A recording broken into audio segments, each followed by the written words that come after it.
Good morning, students. I am Abhijit.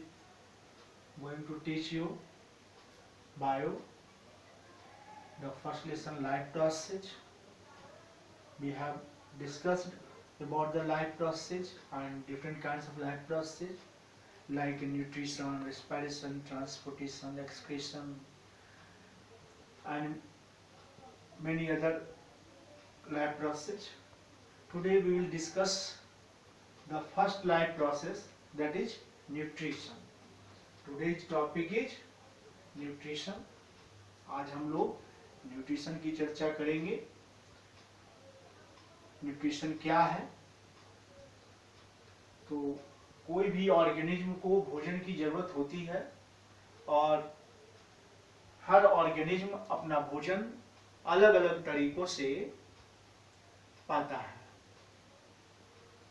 तो ये जो फूड गेन करने का जो प्रोसेस है ऑर्गेनिज्म के द्वारा और उसके यूज करने का, उसी को हम न्यूट्रिशन कहते हैं. Getting food and its utilisation by an organism is called nutrition. ये न्यूट्रिशन हर जीवों में अलग अलग तरह का होता है. मेनली ये दो तरह का nutrition, there are two types of nutrition. Autotrophic nutrition, and second, heterotrophic nutrition. You know it, you have already studied about these two different types of nutrition in our earlier classes. Autotrophic nutrition क्या है? जिसमें organism अपना भोजन खुद बनाता है. और heterotrophic nutrition जिसमें अपना भोजन ऑर्गेनिज्म खुद नहीं बनाता बल्कि दूसरों से गेन करता है. ऑटोट्रॉफिक न्यूट्रिशन भी दो प्रकार का, एक है chemotrophic nutrition and second phototrophic nutrition. जैसा कि नाम से ही स्पष्ट है, केमो का मतलब केमिकल.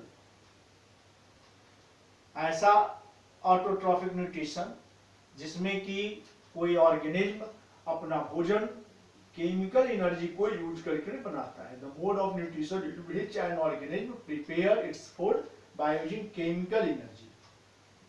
केमिकल एनर्जी का यूज करके बनाता है. और फोटोट्रॉफिक न्यूट्रिशन में ऑर्गेनिज्म अपना भोजन बाय यूजिंग लाइट एनर्जी को इस्तेमाल करके बनाता है. हम बहुत सारे ऐसे जगह हैं जहां की लाइट पहुंच नहीं पाता है. वैसे जगहों पे भी ऑर्गेनिज्म रहते हैं. तो उन ऑर्गेनिज्म को भोजन कैसे प्राप्त होता है? फॉर एग्जाम्पल, समुद्र में, ओशन की गहराइयों तक सनलाइट पहुंच नहीं पाता, लेकिन बहुत तरह तरह के जीव वहां रहते हैं. उन सब जीवों को भोजन आखिर कैसे मिलता है? प्रोड्यूसर तो वहां भी होंगे, ऑटोट्रॉफिक न्यूट्रिशन वहां भी होता है. तो वहां जहां लाइट नहीं पहुंच पाता है, वहां जो ऑटोट्रॉफ्स होते हैं, ऑटोट्रॉफिक न्यूट्रिशन करने वाले होते हैं, वो अपना भोजन कैसे बनाते हैं? उनको तो लाइट मिलता नहीं है. तो वहां वे केमिकल एनर्जी का इस्तेमाल करके अपना भोजन बनाते हैं. सी के बॉटम में जो भी लिविंग बॉडीज डेड का सिंक कर जाते हैं, उनका डिकम्पोजिशन होता है और उनसे जो एनर्जी रिलीज होता है, उस एनर्जी को इस्तेमाल करके कुछ जीव, कुछ ऑटोट्रॉफ्स, वहां रहने वाले ऑटोट्रॉफ्स अपना भोजन बनाते हैं. उसका एग्जाम्पल है सल्फर बैक्टीरिया. सेकेंड है फोटोट्रॉफिक न्यूट्रिशन. फोटोट्रॉफिक न्यूट्रिशन जैसा कि ग्रीन प्लांट्स में होता है. ग्रीन प्लांट्स में अपना भोजन ऑर्गेनिज्म खुद बनाता है लाइट एनर्जी का यूज करके, यूजिंग लाइट एनर्जी. ये फोटोट्रॉफिक न्यूट्रिशन. अब हम इधर आए, हेटरोट्रॉफिक न्यूट्रिशन, जिसमें ऑर्गेनिज्म अपना भोजन खुद नहीं बनाते बल्कि दूसरों से गेन करते हैं. ये हेटरोट्रॉफिक न्यूट्रिशन तीन प्रकार का होता है। पहला है होलोजोइक न्यूट्रिशन, दूसरा है saprophytic nutrition, holozoic nutrition, saprophytic nutrition and third parasitic nutrition. तीन प्रकार का न्यूट्रिशन। होलोजोइक न्यूट्रिशन जनरली जो है एनिमल्स में होता है, सैप्रोफाइटिक न्यूट्रिशन जनरली फंगी में होता है, और पैरासाइटिक न्यूट्रिशन मॉस्किटोज में, वर्म्स में और भी बहुत तरह के जीवों में होता है। होलोजोइक न्यूट्रिशन क्या है?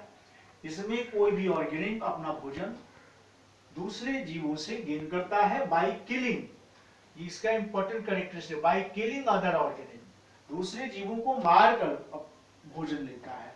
हम लोग भी जो भी भोजन लेते हैं दूसरे जीवों को, पौधों को मार करके हम अपना भोजन लेते हैं, या एनिमल्स को मार कर भोजन लेते हैं। तो इस प्रकार का जो फूड गेन करने का जो प्रोसेस है उसको हम होलोजोइक न्यूट्रिशन करते हैं। सैप्रोफाइटिक न्यूट्रिशन में ऑर्गेनिज्म लिविंग बॉडी से भोजन गेन नहीं करता है, बल्कि डेड बॉडीज को, डेड डिकेइंग ऑर्गेनिज्म को से अपना फूड गेन करता है। The mode of nutrition in which an organism gets its food from dead decaying bodies. सड़ा गला चीजों को डिकम्पोज कर करके अपना भोजन गेन करता है, ऐसा न्यूट्रिशन को सैप्रोफाइटिक न्यूट्रिशन कहते हैं, जैसा कि फंगी में होता है।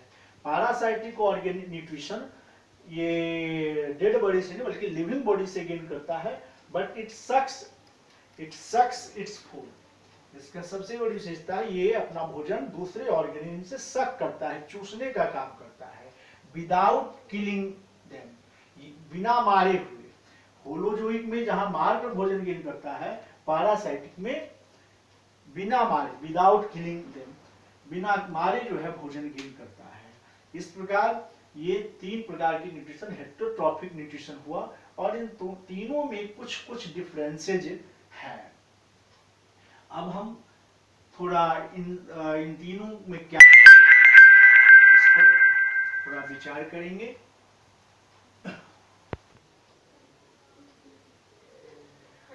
अब हम लोग देखेंगे होलोजोइक न्यूट्रिशन, सैप्रोफाइटिक न्यूट्रिशन और पैरासाइटिक न्यूट्रिशन में क्या डिफरेंसेज है। कुछ बेसिक डिफरेंसेज को देख लें। तो होलोजोइक न्यूट्रिशन में कोई भी ऑर्गेनिज्म दूसरे ऑर्गेनिज्म को मार कर, बाय किलिंग, अपना भोजन गेन करता है, जबकि सैप्रोफाइटिक में मारने की जरूरत नहीं है, बल्कि ऑलरेडी वो डेड होता है, डेड डिकेइंग बॉडी से अपना भोजन गेन करता है। पैरासाइटिक में कोई भी ऑर्गेनिज्म अपना भोजन दूसरे ऑर्गेनिज्म को बिना मारे, विदाउट किलिंग, भोजन गेन करता है। तो होलोजोइक और पैरासाइटिक में डिफरेंसेज हो गया ये कि होलोजोइक में बाय किलिंग और पैरासाइटिक में विदाउट किलिंग। यदि कोई पूछे होलोजोइक और सैप्रोफाइटिक में क्या डिफरेंसेज है, तो इसमें होलोजोइक में इंटरनल डाइजेशन होता है, भोजन हम लोग के बॉडी के अंदर डाइजेस्ट होता है, जबकि सैप्रोफाइटिक में ऑर्गेनिज्म अपना डाइजेशन बॉडी के बाहर करता है, डेड डिकेइंग ऑर्गेनिज्म पर एंजाइम को रिलीज कर देता है आउटसाइड ही, और बाहर में ही डाइजेशन हो जाता है। उसके बाद जो है वो न्यूट्रिएंट को एब्जॉर्ब कर लेता है, सिंपल फूड को एब्जॉर्ब कर लेता है। जबकि पैरासाइटिक को डाइजेशन की कोई जरूरत ही नहीं है, क्योंकि ये सिंपल फूड ही लेता है। होलोजोइक न्यूट्रिशन में कॉम्प्लेक्स फूड हम लोग लेते हैं होलोजोइक न्यूट्रिशन में, और इसीलिए डाइजेशन की जरूरत होती है, इंटरनल डाइजेशन की जरूरत होती है। जबकि सैप्रोफाइटिक में ये सिंपल फूड एब्जॉर्ब करता है। क्यों? क्योंकि डाइजेशन बाहर में ही हो जाता है, एक्सटर्नल डाइजेशन होता है। पैरासाइटिक में सिंपल फूड ही गेन करता है और इसको डाइजेस्ट करने की कोई जरूरत नहीं है, सक सिंपल फूड। इसमें पैरासाइटिक ऑर्गेनिज्म या तो जिससे भोजन गेन कर रहा है होस्ट बॉडी से या तो होस्ट बॉडी के ऊपर रहता है या वो उसके बॉडी के अंदर ही रहता है। तो ये सारे डिफरेंसेज हैं होलोजोइक, सैप्रोफाइटिक और पैरासाइटिक न्यूट्रिशन के। और अब हम लोग नेक्स्ट वीडियो में प्लांट्स न्यूट्रिशन के बारे में डिटेल से जानकारी लेंगे। It's okay, thank you. कुछ होमवर्क भी आप लोग ले लें, जैसे first distinguish holozoic and parasitic nutrition. Second,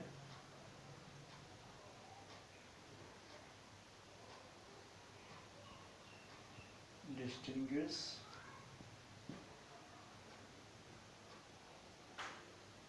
holozoic and saprophytic nutrition. Third, how many kinds of autotrophic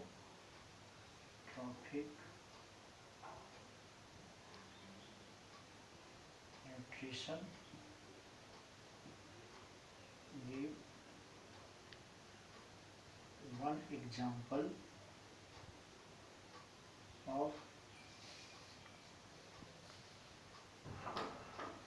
chemotrophic